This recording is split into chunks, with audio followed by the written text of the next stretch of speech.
And back in the day, Sorensen had that on for us, but we got rid of that. It costed a lot of money, and now we really want to focus on VRS and other services. Sprint is another service, but it's all really done through the internet and computer. It's all either typing back and forth. So if a deaf son perhaps has a phone, they can send that message to their mom, but the mom doesn't have a smartphone, so what happens then? So that consumer will then send it to the operator, and they will connect the call for them. And then the mom will answer. And it will be a situation like, "Hi Mom, this is Brad. What time are you going to come home?"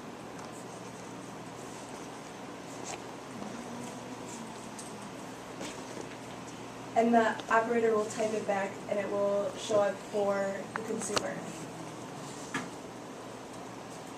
So it's a similar process as VRS, but there's no interpreter. It's an operator that's doing the communication for the two of them.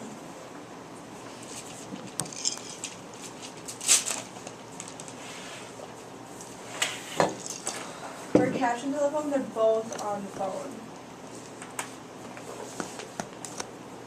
But one person for VRS can have mobile, an iPad, or the other person doesn't need to have that smartphone technology, and it will still work using the internet protocol. I'm a little bit confused. So is the deaf person signing, and then there's typing with the operator? I'm a little bit confused. So internet protocol is not signed. It's through the phone and texting. So if they pick Sorensen as their main provider,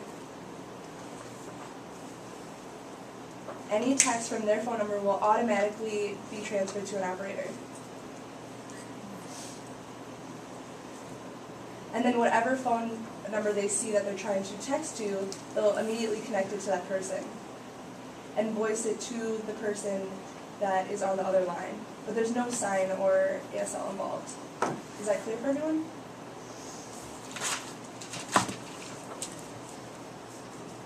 The same concept. It's through the internet, and it's not through a telephone.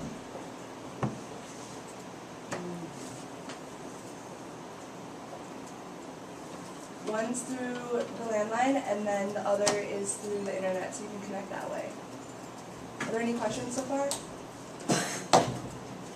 Or not? Okay. Yeah, it won't work. So okay, great. Arrow. She can't hear us.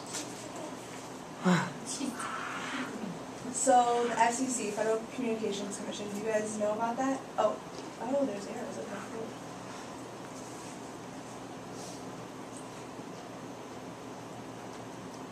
Did you already have a presentation about the FCC? Okay, yeah, I think so.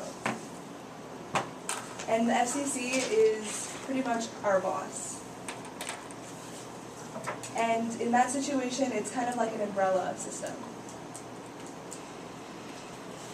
They are the top. They're the top of the umbrella. They're the hook. They keep the umbrella together. And they monitor everything that we do. And then it kind of branches out from there. And they control everything from radio, from the TV, from the internet. Your phones that you guys all have, it has FCC on it. It means that the FCC has approved that phone to be sold to the population. You take it out and look at the battery, you will see it, that it says FCC right on that phone. So wow, okay, yeah, so now you can understand that they are the hook, they are the top dogs in the situation. They are the government controlled in the U.S. as well as the District of Columbia.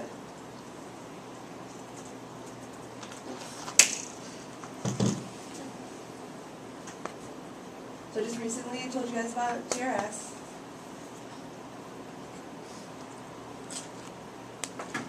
So the FCC is that top part of that umbrella, and then coming down from that umbrella we have TRS, which is VRS, TTY, captioned, all of those things.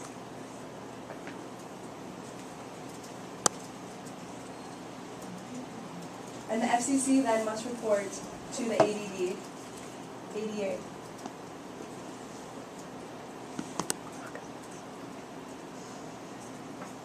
And the Congress then controls Americans with Disabilities Act. And that's really to make sure that there's no complaints and lawsuits.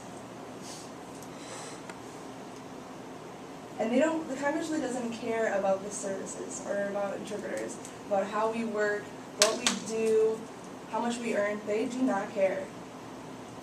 Their main focus is to make sure that the Americans with Disabilities Act is being provided.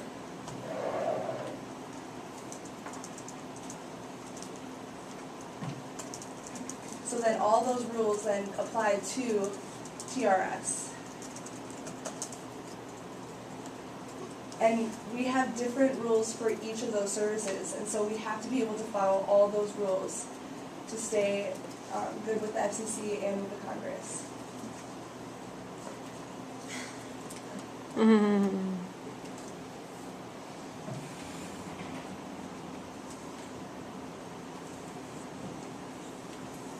So how does FCC really view interpreters during a phone call?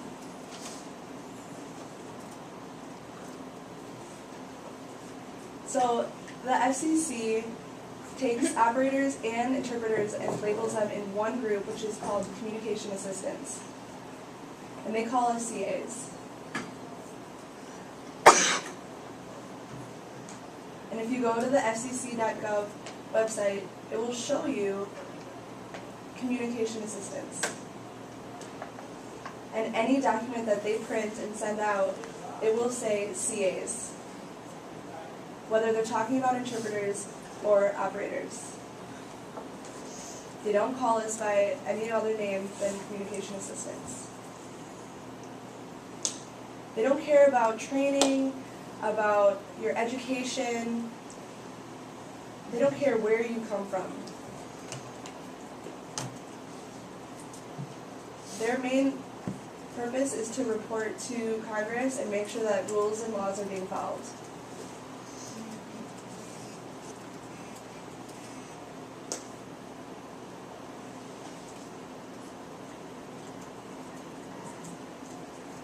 They don't really care who we are. They see us as a dial tone. That's it. If you have your degree and you've been certified and you're all that, they don't care. You're still a dial tone. That's us. That's it. So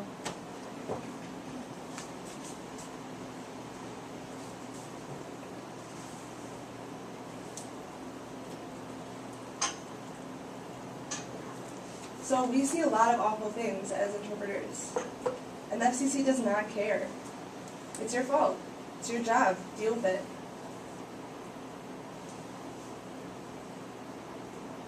Again, the FCC just really goes past us and goes straight through to Congress.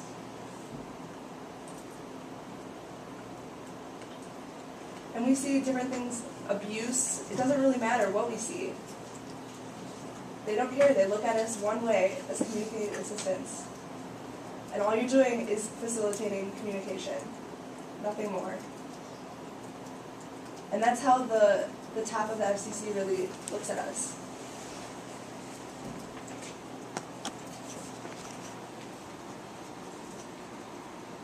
So has the group of interpreters, have they talked to the FCC about this? Yeah, we've talked about that. So, you know, the vice president goes to all the meetings with the FCC, any board meetings, and puts in his 2 cents about any kind of situation or environment. And the FCC kind of just, oh yeah, we get it, sure, whatever you say, okay, we'll take it into consideration. If you want to call yourself a VI, that's fine. But when we document your anything, it's going to be communication assistance.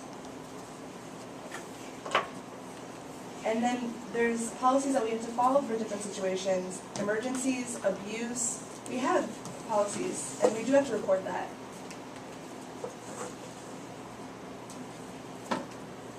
But the FCC has rules that things we're supposed to do and we're not supposed to do. And they don't want us to explain everything that happens in every call that we have. Uh-oh, what are you going to do? FCC does not care. And it's really up to you.